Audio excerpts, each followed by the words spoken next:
Quel est le meilleur chemin pour atteindre un objectif quand on est montagnard, qu'on soit en quête d'autonomie, si par exemple tu vas être plus serein, avoir moins de peur, moins de crainte, plus de connaissances, plus de compétences, ou même si tu veux être professionnel, devenir éducateur sportif, accompagnateur en montagne par exemple, il y a des choses essentielles à connaître. Donc écoute bien la vidéo jusqu'à la fin, je te laisse avec le générique, je vais fermer ma voiture et c'est parti.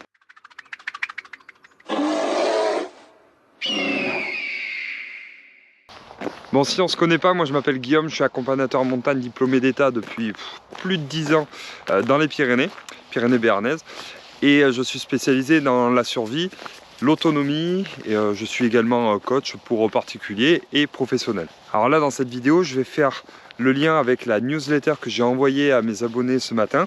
D'ailleurs, je t'invite, si tu veux gagner en autonomie, si tu veux avoir des astuces, des tips sur la montagne, l'équipement, un retour sur expérience, des bons plans, des promos sur les sorties, je t'invite à aller sur le site internet naturaddict64.com et tu auras les liens pour aller t'abonner à la newsletter. Revenons à notre sujet.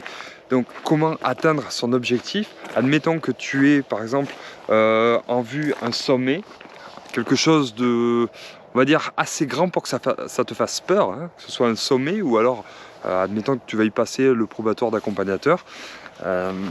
C'est pareil, c'est une forme de sommet, hein, c'est quelque chose qu'on voit de loin, qui nous fait peur, qui nous fait réfléchir, qui nous fait nous poser des questions sur comment s'y prendre, qu'est-ce qu'il y a à connaître, qu'est-ce qu'il y a à savoir. Et si tu veux, dans la newsletter, j'ai fait un petit peu le lien avec les grandes résolutions, parce qu'on est début janvier 2026 et c'est la période des grandes résolutions. J'expliquais que j'avais un petit peu de mal avec ce terme-là, parce que les résolutions, en général, on ne les tient pas. Voilà, c'est juste parce que c'est le moment, c'est la mode, alors on met en place des résolutions que généralement on ne tient pas. Alors pourquoi on ne les tient pas? Et moi le premier, hein. Alors moi je sais que quand je veux vraiment opérer un changement, alors que ce soit sur la santé, sur l'argent, les relations, je sais qu'il faut que le travail il se fasse déjà longtemps à l'avance. Et si c'est le réel changement, il se fait de deux manières. La première, il faut que, une fois qu'on a trouvé notre pourquoi et qu'on détermine par exemple un jour de changement, il faut que ce soit concret, radical, et que le changement soit imminent.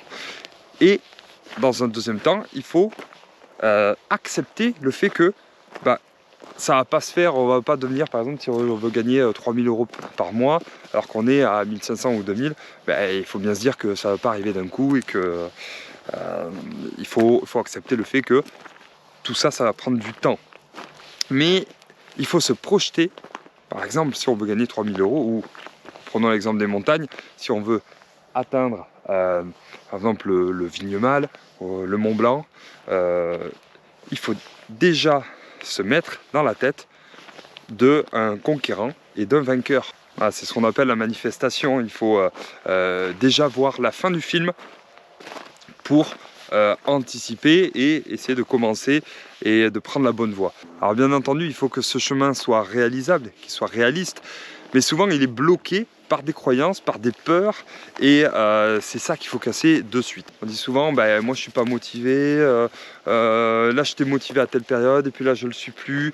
Alors j'avais écouté un podcast très intéressant, quelqu'un qui disait qu'il fallait faire la différence entre discipline et motivation. Et que là où il est important de miser, c'est surtout sur la discipline, plus que la motivation. Parce que la motivation, on va prendre ça comme un verre d'eau. On va dire que le verre est rempli dès qu'on se lève le matin, admettons qu'on ait passé une bonne nuit, le verre de la motivation est rempli. Alors après, on va regarder son téléphone, on va voir qu'il y a un message qui est pas chouette, qui nous met le moral un petit peu en bas, hop, la motivation elle descend. Ensuite, on va prendre la voiture, les gens nous ont un peu embêtés sur la route, allez, ça descend. Et après, au boulot, ça se passe mal, allez, ça descend. Donc en fait, on arrive à la fin de la journée, on avait prévu de faire une séance de sport, de renforcement ou que sais-je, quelque chose en tout cas qui nous demande une forte motivation, et on arrive à la fin de la journée, on n'a plus rien, le verre il est presque à sec, et c'est un peu comme ça qu'on peut voir la motivation. Alors tu vas me dire, il vaut mieux faire le sport le matin, ça c'est une stratégie. C'est vrai que moi je recommande de faire les choses qu'on aime, et les choses qui nous paraissent essentielles et auxquelles on n'a pas envie de déroger, le matin au réveil. Méditation, étirement, mobilité. Si on a peur de pas cocher cette case, c'est bien de le faire le matin, comme ça au moins c'est fait. Mais quelle est la différence avec la discipline? La discipline, ça va être différent, ça va être, on va dire, un verre d'eau qui va grandir au fur et à mesure du temps. Si je prends l'exemple, par exemple, du brossage de dents. J'imagine que personne n'a envie, se dit ouais chouette, je vais aller me brosser les dents, c'est l'heure à laquelle je me brosse les dents, super, youpi, on n'est pas à fond motivé pour se brosser les dents, mais on va le faire. En tout cas, la plupart des gens le font. Pourquoi? Parce qu'ils se sont disciplinés, ils ont intégré dans leur esprit cette routine du brossage de dents. Donc, c'est rarement une contrainte, on le fait, c'est ancré, c'est mécanique. Voilà.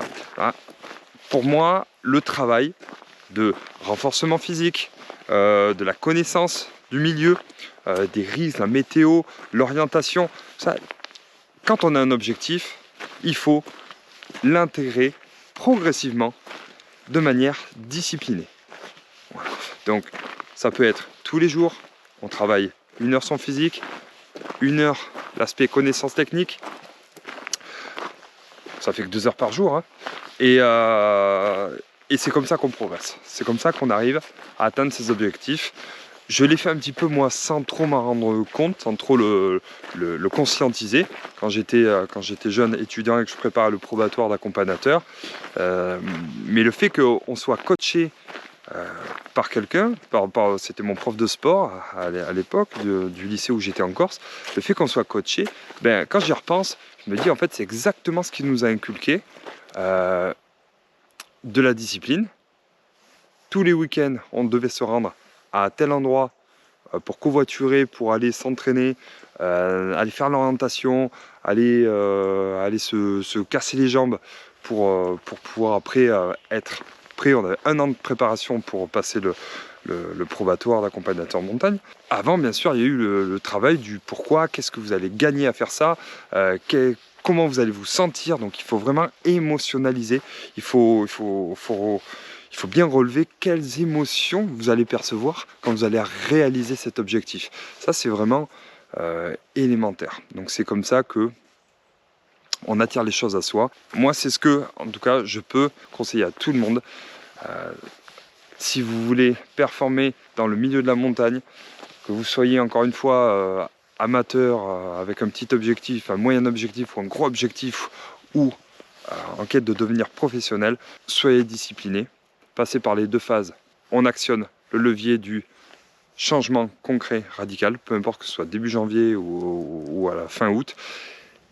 Et après, on procède étape par étape pour atteindre son objectif. Voilà, si cette vidéo t'a plu, tu peux me mettre un petit like, ça fait vraiment plaisir. Et puis voilà, je te donne rendez-vous pour une prochaine vidéo, ou alors sur les hauteurs. Bon, là, je suis sur le Piémont Oloronais. Et si vous avez un objectif en tête, que vous voulez de l'aide, un soutien plus concret, aller plus loin, vraiment dans la démarche, envoyez-moi un petit message, appelez-moi et on en discute ensemble. Allez, à Chat.